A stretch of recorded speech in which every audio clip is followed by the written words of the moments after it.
This video is for Year 12 methods. It's question number 16 out of 1.5. It's the transformation of a truncus and a hyperbola. Starts off with a hyperbola. So if I've got y equals f of x, sorry, y equals 1 on x, and that gets transformed into y equals a f of x minus 1 plus b.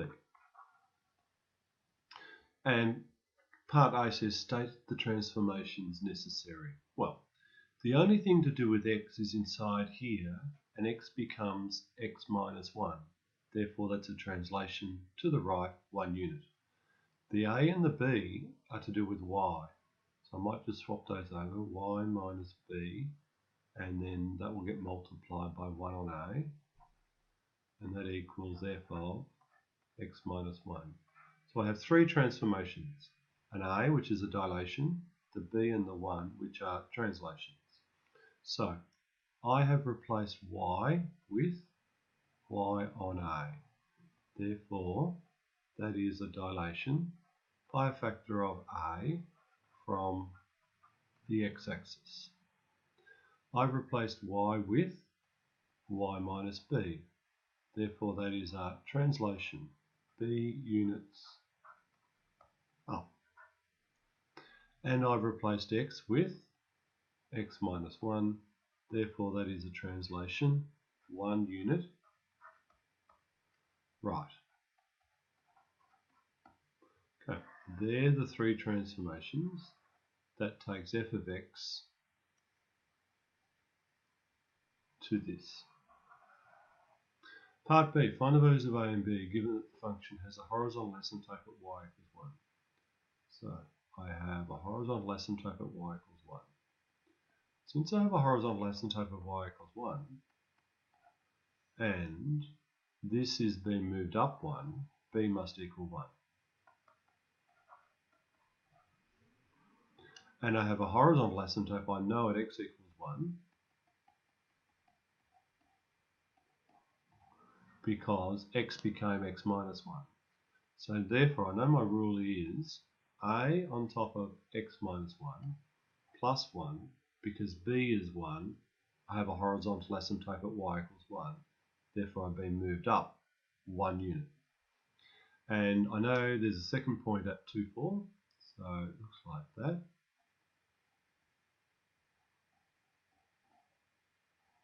So I can sub that in. 4 equals a on top of 2 minus 1, which is 1, plus 1. 4 minus 1 equals a equals 3. So in part B, finding a and b, a equals 3 and b equals 1. Okay, part C, calculate the axial intercepts and state the domain and range of the function. Well, I know the domain and range is a hyperbola, so the domain will be all real numbers except for vertical asymptote above 1, and the range will be all real numbers except for the horizontal asymptote of 1. And I've got to find the axial intercept. So I know that y equals 3 on top of x minus 1 plus 1. To find the x-intercept, let y equals 0. 0 equals 3 on top of x minus 1 plus 1. Minus 1 equals 3 on top of x minus 1. Move the x minus 1 over here. Move the negative 1 over. I've got x equals negative 3 plus 1, x equals negative 2. So negative 2 and 0 is one of the axial intercepts. And to find the y-intercept, let x equal to 0, so y equals 3 on negative 1 plus 1, which is also negative 2. So negative 2, sorry, 0 and negative 2. So that's what my hyperbola is going to look like at negative 2, negative 2. Okay, that's part C done. Part D, given the function y equals 1 on x squared, perform the same transformations, state the resulting equation, sketch it, and get the axial intercepts. Okay, let's go to the page.